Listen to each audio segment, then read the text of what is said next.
ৰাজ্য চৰকাৰৰ শ্ৰম বিভাগটো এতিয়া এটা কমিছন ভোগী কাৰ্যালয়তহে পৰিণত হৈছে। এই বিভাগটোৱে শ্ৰমিকৰ কল্যাণৰ সলনি মালিক পক্ষৰ হৈহে কাম কৰে। ফলত ৰাজ্য চৰকাৰে বৃহৎ পৰিমাণৰ ৰাজহ হেৰুৱাবলগীয়া হোৱাৰ লগতে মুখ্যমন্ত্ৰীয়ে শ্ৰম বিভাগৰ বিৰুদ্ধে এক শক্তিশালী তদন্তৰ ব্যৱস্থা কৰিব লাগে। আজি তেজপুৰত এক সংবাদ মেলত এইদৰে প্ৰকাশ কৰে সদৌ অসম মিস্ত্ৰী আৰু শ্ৰমিক সন্থাই। মালিক পক্ষৰ লগত গতিকে আমি আহ্বান জনাইছোঁ আপোনালোকৰ সংবাদ মাধ্যমৰ জৰিয়তে যে দাৰিদ্ৰতাৰ সীমাৰেখাৰ তলত খাটিগৰ শ্ৰমিকখিনি চৰকাৰে নিৰ্ধাৰণ কৰা যিখিনি দৰমহা এইখিনি পোৱাৰ আমি আশা কৰিছোঁ তেওঁলোকক দিব লাগে। আৰু অন্যথা যদি আমি জানিম যে এই চৰকাৰখনে যদি অনতিপলমে জলজমি তদন্ত নকৰে গতিকে আমি আন্দোলন কৰিবলৈ বাধ্য হ'ম। অৰ্থাৎ শ্ৰমিক জাতিটোক তেওঁলোকে প্ৰক্ৰিয়াকৈ ৰাখিছে নেকি আমাৰ সন্দেহ হ'ব। সেইকাৰণে আমি উপায়হীন হৈ পোনপটীয়াকৈ আমি আমাৰ হিমন্ত বিশ্ব ডাঙৰীয়াক আমি আহ্বান জনাইছোঁ যে শ্ৰম বিভাগটোক আপোনালোকে নাকি ল'বা।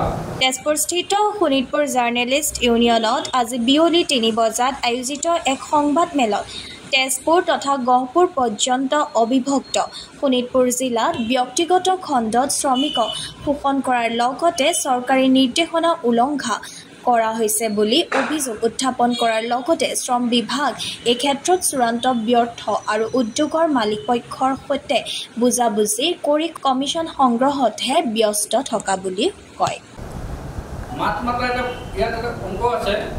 মাত মাত্ৰে কিয় মাত মাতিব নোৱাৰে? ধৰি লওক আপোনাৰ যে ডাবৰ কোম্পানীত আমাৰ মোটামুটি 1000, 2000, 3000 মান শ্ৰমিকে কাম কৰি আছে। তাত সেই যে ডাবৰ কোম্পানীটোৰ যিজন মালিক বা যোনে কামটো পাইছে তেওঁৰ লগত কিন্তু মানে ভিতৰীয়াকৈ যোগাযোগ শ্ৰম বিভাগৰ লগত আছে। শ্ৰম বিভাগে ডাবৰ কোম্পানীৰ যিখিনি অসমৰ যিটো মিনিমাম হোৱা যিটো ৰেট পাব লাগে সেই ৰেটটো কিন্তু কোম্পানীয়ে মানিছে।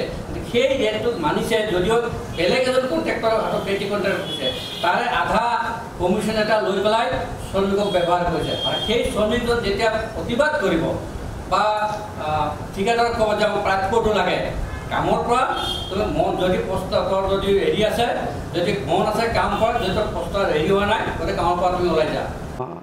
মানে আচৰিত কথা, অসম চৰকাৰে বিয়াগম এটা শ্ৰম বিভাগ থকা স্বত্তেও আমাৰ তেজপুৰত মুখ্য কাৰ্যালয় থকা স্বত্তেও অসমৰ যিটো প্ৰাপ্য ৰেট অৰ্থাৎ আপোনাৰ মিনিমাম যিটো ৱেজ শোণিতপুৰ জিলাত আমাৰ শ্ৰমিকসকলে পোৱা নাই। আমাৰ শ্ৰমিকসকলে পোৱা নাই অৰ্থাৎ ঠিকাদাৰবিলাকৰ শ্ৰমিকক প্ৰাপ্য দিয়া নাই। পুঁজিপতি, কৰোপতি, লাখপতি ঠিকাদাৰ, হাৰ্ডৱেৰ দোকান, পতঞ্জলি, ডাৱৰ, বিদ্যুৎ ফেক্টৰী, চিৰা ফেক্টৰী, মিল, চাবোন ফেক্টৰী আদি কৰি সকলো ফেক্টৰীয়ে অসম চৰকাৰৰ যিটো ৰেট আছে 2025-ৰ 12ত যিটো নতুনকৈ চাৰ্কুলাৰ আহিছে অৰ্থাৎ 12,000, 14,000, 13,000 আৰু টকা যিটো আহিছে এই ৰেটটো আমাৰ শ্ৰমিকসকলে পোৱা নাই। মই আপোনালোকৰ পৰা মাতি শুনাইছোঁ। আন স্কেল আপোনালোকে 10,343 টকা 95 পইচা, ছেমি স্কেল আপোনাৰ 12,024 টকা 75 পইচা, স্কেল আপোনাৰ 15,031 টকা 89 পইচা আৰু হাই স্কেল পাব লাগে আপোনাৰ 19,326 টকা 3 পইচা। গতিকে এই ইমান এটা সুন্দৰ এটা অসম চৰকাৰে ৰেটটো বঢ়াই দিছে কিন্তু প্ৰেক্টিকেল ফিল্ডত আমাৰ শ্ৰমিকসকলে পোৱা নাই। কিয় পোৱা নাই?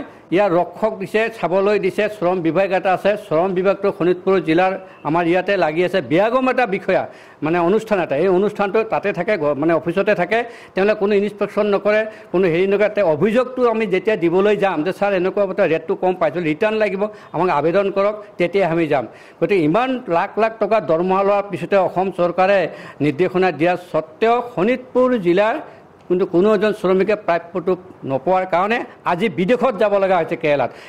এজন শ্ৰমিকে আমাৰ কেৰেলাত যেতিয়া 15,000 টকা পায়, ইয়াত আমাৰ 19,000 টকা দৰমহা আছে কিন্তু চৰকাৰে দিয়া স্বত্তেও আমাৰ মানুহ নাপায়। ইয়াৰ কাৰণ এইটোৱে যে শ্ৰম বিভাগৰ যিবোৰ কৰ্মচাৰী আল্লাহৰ দিনৰ বন্তি লৈ পেলাই তেওঁলোকে অভদ্ৰে নাচিছে। এওঁলোকে সন্ধিয়া হ'লে গাড়ী মটৰ লৈ পেলাই কালেকশ্যন, ইটা ভাটাত কালেকশ্যন, সকলো ফেক্টৰীতে চাবোন ফেক্টৰী, সকলো ফেক্টৰীৰ মালিকৰ লগত যোগাযোগ কৰি পেলাই এওঁলোকে এটা কমিশ্যন। শুনিলে আচৰিত হ'ব, তেওঁলোকে যেতিয়া গুৱাহাটীৰ পৰা, যোৰহাটৰ পৰা, শিৱসাগৰৰ পৰা পষ্টিং হৈ আহিব আগতে ফেক্টৰীৰ মানুহ জনাই দিব, তেওঁক ৰুম এটা ভাড়া কৰি দিব, পালেংখন কিনি দিব, ৰান্ধনি এজন দিব, তেওঁ ফ্ৰী কৰি দিব। গতিকে এই ৰক্ষকে ভক্ষক অসম চৰকাৰক আহ্বান জনাইছোঁ যে আপোনালোকৰ আমাৰ যিটো শ্ৰম বিভাগটো একেবাৰে গেলি গৈছে, মূৰৰ পৰা গেলি গৈছে।